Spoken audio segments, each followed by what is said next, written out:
Bonjour les amis, c'est Christophe, c'est HD Prod. Je vous refais un petit live. Je suis avec Marilyn qui va expliquer à une patiente en fait la médecine traditionnelle indienne qui remonte à plus de 5000 ans.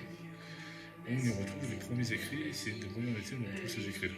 Je tourne la caméra comme ça vous l'écoutez. Allez, et c'est ce que moi j'aime bien dans l'Ayurveda. Et ça devient de plus en plus grave, là, parce qu'aujourd'hui avec les réseaux sociaux, on amène les gens à être tous les mêmes. Je pense que c'est quelque chose malheureusement qui existe depuis. Alors avec les réseaux sociaux bien sûr, ça pop de tous les côtés. Moi, je trouve que les jeunes actuellement. Mais si tu remontes dans l'histoire du maquillage en Égypte et tout ça, tu sais, c'était avoir le teint blanc. En Inde, moi je passe pour quelqu'un qui est beaucoup trop foncé, donc je suis pas dans les codes. C'est incroyable. Après, c'est pour ça que c'est une philosophie de vie l'Ayurveda. C'est une médecine traditionnelle. Comme dans toute médecine traditionnelle, il y a une partie de croyance, on s'attache à ce qu'on veut, et puis dans le reste, il y a des choses qui sont tellement intéressantes qu'on voit l'être humain dans son ensemble, c'est-à-dire dans son univers proche et dans son univers un peu plus lointain. C'est ce qu'on appelle l'holisme, c'est voir ce qui gravite autour de toi. Et à partir de là, on fait un petit bilan, on essaie de voir qu'est-ce qui pourrait chez toi dans ton quotidien tendre à améliorer ce quotidien. Des fois elle est un peu longue, mais c'est toujours cette histoire de temps, on a besoin de temps. Et c'est pour ça que j'aime bien moi l'utiliser en complément de plein d'autres médecines qu'on peut trouver partout dans le monde. Et la médecine dite moderne, qu'on appelle allopathique, a de très bons résultats sur l'urgence. Donc ça ne veut pas dire qu'on n'est pas... Les cancers, tout ça. Mais bien sûr. Est-ce que c'est une méthode d'accompagnement en fait? Ouais, je trouve que c'est une vraie méthode d'accompagnement. Comme toutes les médecines vraiment traditionnelles qu'on trouve dans le monde, elles donnent un sens à qui tu es, à des fois pourquoi telle maladie arrive à telle personne, mais c'est pour ça que ces médecines traditionnelles, elles prennent un peu de hauteur et moins être fataliste. Moi franchement, j'ai toujours l'impression que je fais un petit 36. Donc quand je balance, t'es pas là seule. Et quand je peut-être que je suis un peu soufflée, c'est pas tout à fait ça.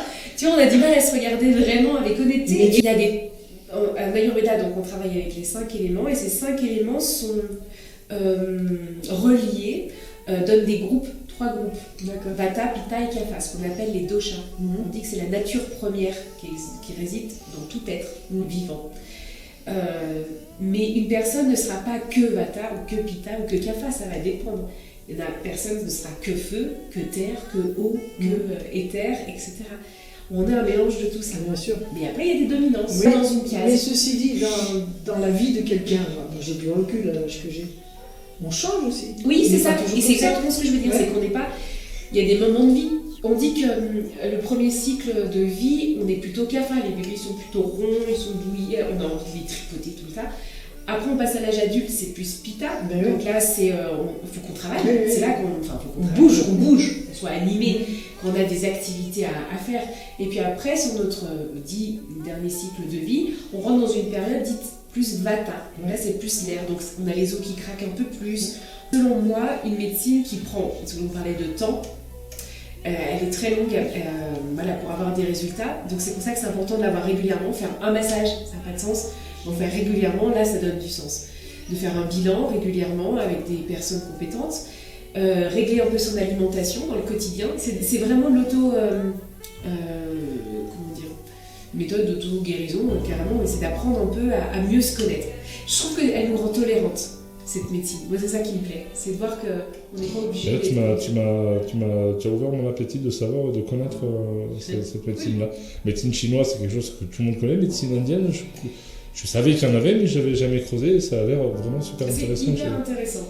Parce que tu parles pas de guérison, tu es honnête, tu es clair, tu dis pas ça va guérir, ça peut marcher, ça peut pas marcher. Mais oui. Par contre, ça va accompagner. Ça va accompagner, ça rend humain. Voilà. Et la partie psychologique, moi j'y crois beaucoup quand on a une pathologie. C'est 50%, pour moi, 50% de la guérison.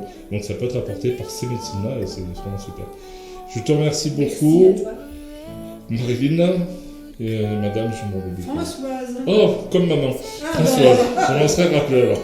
Je vais couper ce petit live. Je vous remercie tous d'avoir suivi, partagé. Et puis vous pourrez retrouver Marilyn.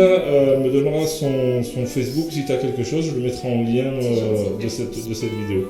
Merci beaucoup les filles. Et on coupe tout. Merci.